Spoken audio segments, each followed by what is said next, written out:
అమర్నాథ్ రెడ్డి మద్దతు తెలిపినందుకు వారికి మరొకసారి ధన్యవాదాలు. అలాగే ఇప్పుడే వచ్చేసినటువంటి మన సమగ్ర శిక్ష కుటుంబ సభ్యుల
సమాన పనికి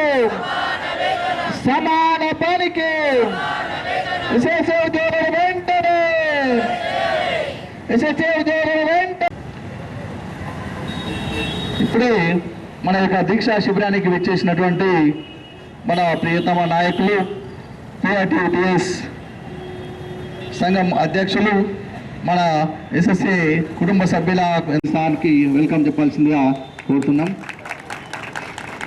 అట్లాగే అమర్నాథ్ రెడ్డి సార్ కూడా కులమల వేసి వెళ్తున్నాం. ఇక సార్ రాష్ట్ర కమిటీ పిలుపు మేరకు ఈరోజు 3వ రోజు నిరవధిక సమ్మె అట్లా నిరసన దీక్షల లోపల ఎటువంటి స్పందన లేకపోవడం వల్ల నిరవధిక సమ్మెకు వెళ్ళడం జరిగింది. ఆ నిరవధిక సమ్మెలో 3వ రోజు యొక్క మనం ఏవైతే చేస్తున్నటువంటి న్యాయపరమైనటువంటి కోరికలు ఏవైనా ఉన్నాయో వాటిని అయినా కూడా మేము ఈ సమ్మె దాకా వచ్చినాము అంటే మీరు రావడం వల్ల మాకు కొండంత ధైర్యం వచ్చింది సార్. మాకు ఇంత సపోర్ట్ ఇవ్వడానికి మా వాళ్ళందరూ వస్తున్నారు అనేటువంటి ధైర్యం మాకు కలుగుతుంది సార్. రోజు రోజుకి ఇట్లా అన్ని సంఘాల వాళ్ళు వచ్చి కలుస్తుంటే మాకు మా వెనకాల మా వెన్ను తట్టి ఉండడానికి మా వాళ్ళు ఉన్నారు అనేటువంటి మాకు ధైర్యం ఎక్కువగా రోజు రోజుకు పెరుగుతుంది sir. Thank you sir. Me support మాకు ఇలాగే ఉంటే మేము ఎక్కడి దాకైనా వెళ్ళగలిగి మా అనుకున్న ఆశయాలను మేము తీర్చుకునేదాకా ఈ సమ్మె అనేటువంటిది చేస్తాం సార్. మీ సపోర్ట్ మాకు ఉండాలి. అదేవిధంగా సార్ అంతకుముందు మేము 22 డేస్ సమ్మె చేసినప్పుడు మీరు ఇచ్చిన హామీ ప్రకారమే సార్ అప్పుడు మేము చాలా కంటిన్యూగా చేశాము. మీరు మాకు ఆ ధైర్యం ఇవ్వడం వల్లనే సమ్మె విరమించుకున్నాం సార్. కొన్ని అనివార్య కారణాల వల్ల అది జరగలేదు. కానీ మీరు అప్పుడు దాన్ని గుర్తు చేస్తూ మీ మీద నమ్మకంతోనే మేము సమ్మె విరమించడం అనేటువంటిది జరిగింది సార్. కొన్ని కారణాల వల్ల అది జరగకపోయినా ఇప్పుడు మళ్ళీ సమ్మె చేయాల్సిన పరిస్థితి వచ్చింది సార్. మా ఆకలి బాధలు అనేటువంటివి రోజు రోజుకి పెరిగిపోతున్నాయి సార్. నిత్యావసర అవసరాల దృష్ట్యా వాటి ధరలకి మాకు ఇచ్చే జీతాలకి ఏమాత్రం కూడా పొంతన లేదు సార్. ఆకలి మంటతో కడుపు బాధతో మళ్ళీ రోడ్ల మీదకి రావాల్సిన పరిస్థితి వచ్చింది సార్. ఇన్ని వేల మంది కుటుంబాలు అనేటువంటివి రోడ్డు మీద పని ఆడవాళ్ళకైతే ప్రసూతి సెలవులు కూడా లేవు సార్. చాలా బాధాకరమైనటువంటి విషయం సార్. ఇక అది ఎలా ఉంటుందనేటువంటిది అందరూ పెద్దవాళ్ళకి తెలిసిన విషయమే. డెలివరీ అయినటువంటి వ్యక్తి కుటుంబం పోషణ చేయలేని పరిస్థితిలో ఉండి గడవది, తను వెళ్ళకపోతే గడవది కాబట్టి ఆ వేదన అనుభవించుకుంటూ తను ఉద్యోగం చేయాల్సిన పరిస్థితి వస్తుంది సార్. ఇలాంటి విషయాలు ఇంకా చాలా ఉన్నాయి సార్. ఇప్పుడు మంచికి మేము వెళ్ళినామని అనుకుంటున్నాం సార్. అంత నమ్మకంతో ఉన్నాం మేము. ఇప్పుడు మా మాటను మీ మాటగా ప్రభుత్వానికి అందజేయవలసిందిగా కోరుతున్నాను sir. Thank you madam. Sir అయినా కూడా మేము ఈ సమ్మె దాకా వచ్చినాము అంటే మీరు రావడం వల్ల మాకు కొండంత ధైర్యం వచ్చింది సార్. మాకు ఇంత సపోర్ట్ ఇవ్వడానికి మా వాళ్ళందరూ వస్తున్నారు అనేటువంటి ధైర్యం మాకు కలుగుతుంది సార్. రోజు రోజుకి ఇట్లా అన్ని సంఘాల వాళ్ళు వచ్చి కలుస్తుంటే మాకు మా వెనకాల మా వెన్ను తట్టి ఉండడానికి మా వాళ్ళు ఉన్నారు అనేటువంటి మాకు ధైర్యం ఎక్కువగా రోజు రోజుకు పెరుగుతుంది sir. Thank you sir. Me support మాకు ఇలాగే ఉంటే మేము ఎక్కడి దాకైనా వెళ్ళగలిగి మా అనుకున్న ఆశయాలను మేము తీర్చుకునేదాకా ఈ సమ్మె అనేటువంటిది చేస్తాం సార్. మీ సపోర్ట్ మాకు ఉండాలి. అదేవిధంగా సార్, అంతకుముందు మేము 22 days సమ్మె చేసినప్పుడు మీరు ఇచ్చిన హామీ ప్రకారమే సార్ అప్పుడు మేము చాలా కంటిన్యూగా చేశాము. మీరు మాకు ఆ ధైర్యం ఇవ్వడం వల్లనే సమ్మె విరమించుకున్నాం సార్. కొన్ని అనివార్య కారణాల వల్ల అది జరగలేదు. కానీ మీరు అప్పుడు దాన్ని గుర్తు చేస్తూ మీ మీద నమ్మకంతోనే మేము సమ్మె విరమించడం అనేటువంటిది జరిగింది సార్. కొన్ని కారణాల వల్ల అది జరగకపోయినా ఇప్పుడు మళ్ళీ సమ్మె చేయాల్సిన పరిస్థితి వచ్చింది సార్. మా ఆకలి బాధలు అనేటువంటివి రోజు రోజుకి పెరిగిపోతున్నాయి సార్. నిత్యావసర అవసరాల దృష్ట్యా వాటి ధరలకి మాకు ఇచ్చే జీతాలకి ఏమాత్రం కూడా పొంతన లేదు సార్. ఆకలి మంటతో కడుపు బాధతో మళ్ళీ రోడ్ల మీదకి రావాల్సిన పరిస్థితి వచ్చింది సార్. ఇన్ని వేల మంది కుటుంబాలు అనేటువంటివి రోడ్డు మీద పని, ఆడవాళ్ళకైతే ప్రసూతి సెలవులు కూడా లేవు సార్. చాలా బాధాకరమైనటువంటి విషయం సార్. ఇక అది ఎలా ఉంటుందనేటువంటిది అందరూ పెద్దవాళ్ళకి తెలిసిన విషయమే.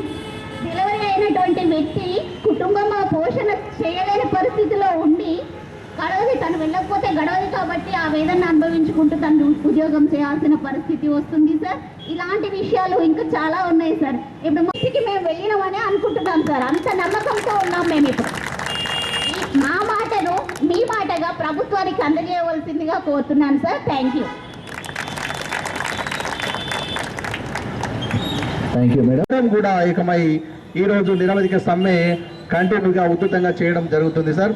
మనం గత 13-15 సంవత్సరాలుగా ఈ యొక్క విద్యాశాఖలోని సమగ్ర శిక్షలో పనిచేస్తూ ఈ యొక్క మా ఏదైతే వివిధ రకాల పోటీ పరీక్షల్లో పోటీ పడేటువంటి ఆ యొక్క వయసును కోల్పోయి అలాగే జీవితానికి సరిపడినటువంటి జీతం కూడా లేకుండా ఈ యొక్క సమగ్ర శిక్ష లోపల నిలువెల్ల సమస్యలతో అలాగే శిక్షతో ఈ యొక్క జీవితాన్ని వెళ్ళదీసుకుని రావడం జరుగుతుంది సార్.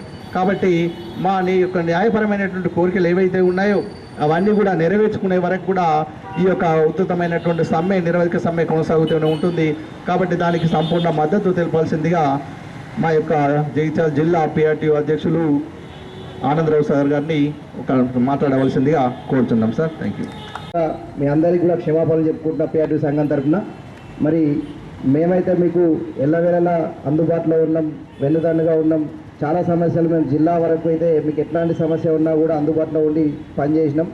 కానీ ఆర్థికపరమైన సమస్యలకు వచ్చేసరికి ప్రతిసారి మీరు చెప్పిన సమస్యలు వింటూ డాటా వేస్తూ మరి ప్రభుత్వానికి ఏదో రకంగా చెప్తా ఉన్నాం. ప్రభుత్వం ఏమో గత 10 సంవత్సరాలుగా పరిపాలించిన గత ప్రభుత్వం చెవులు పూర్తిగా మరి మనం చెప్తూనే ఉన్నాం, విన్నట్టే విన్నరు, మరి వదిలేసారు. మరి మార్పు వచ్చింది, కొత్త ప్రభుత్వం వచ్చింది. మరి వచ్చినాక మనకు ఈ యొక్క సంవత్సరం మనం చూస్తూ ఉన్నాం.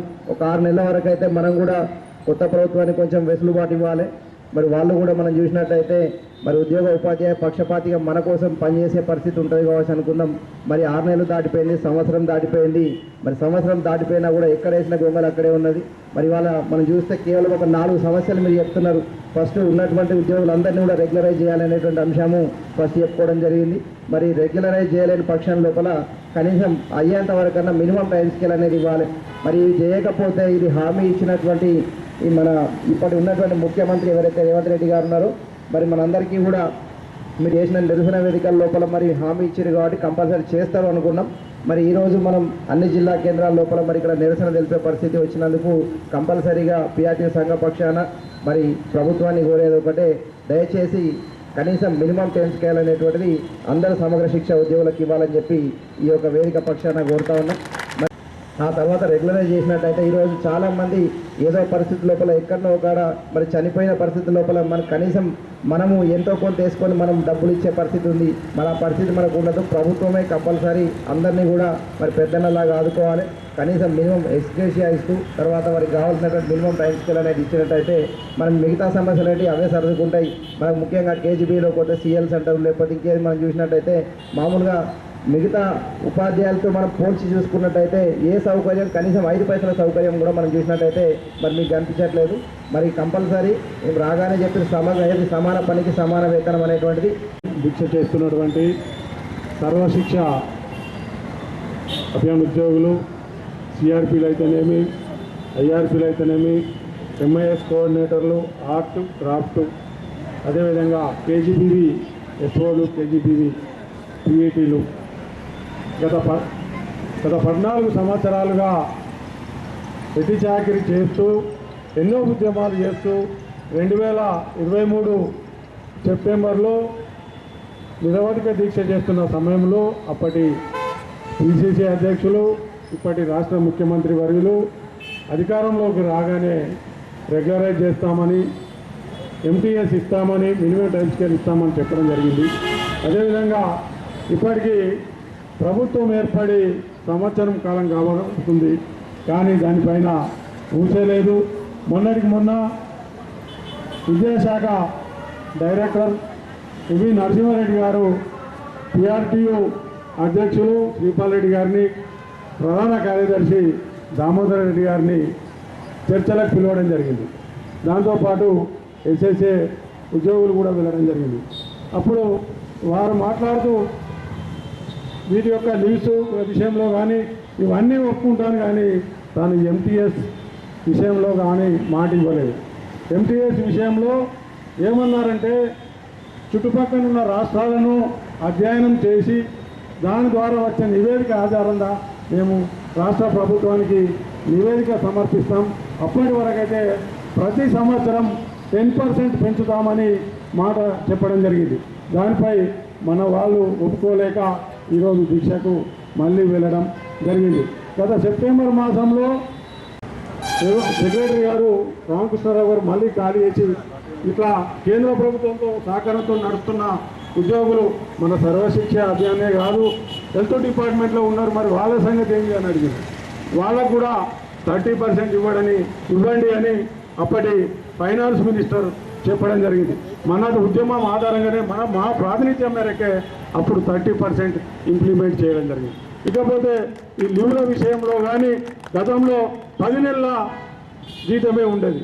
ఆ 12 నెలల జీతం కూడా అప్పటి ఎమ్మెల్సీ మోహన్ రెడ్డి గారు మా రాష్ట్ర నాయకుల ఆధ్వర్యంలోనే 12 నెలలు కూడా చేయడం జరిగింది. ప్రతి సంవత్సరం టర్మినేట్ చేస్తూ ప్రతి సంవత్సరం పరీక్ష కూడా పెట్టేవారు. పరీక్ష పెడుతున్న సందర్భంలో ఒక 5 సంవత్సరాల తర్వాత అప్పటి మా శాసన మండలి సభ్యులు మోహన్ రెడ్డి గారు విద్యాశాఖ డైరెక్టర్ గారిని నిలదీయడం జరిగింది. ఎవ్రీ ఇయర్ పరీక్ష పెడితే ఎట్లా పాస్ అవుతారు మీరు అందరూ, ఇప్పుడు మన ఉద్యోగులందరికీ ప్రతి సంవత్సరం పరీక్ష పెట్టి తీసుకుంటున్నా, వీళ్ళకెందుకు పరీక్ష అని కొట్లాడి పోరాడి ఆ ఎగ్జామినేషన్ను రద్దు చేయించిన ఘనత కూడా పిఆర్టీవే. ఖచ్చితంగా పిఆర్టీవీ సంఘం ఎంబడినే నిలబడి ఉంటుంది. మీకు ఎంటీఎస్ వచ్చేంత వరకు కూడా పిఆర్టీయూ పోరాడుతుంది. ఖచ్చితంగా మీ వెనుక మేము ఉంటామని ఈ సందర్భంగా హామీ ఇస్తూ జై చేస్తూ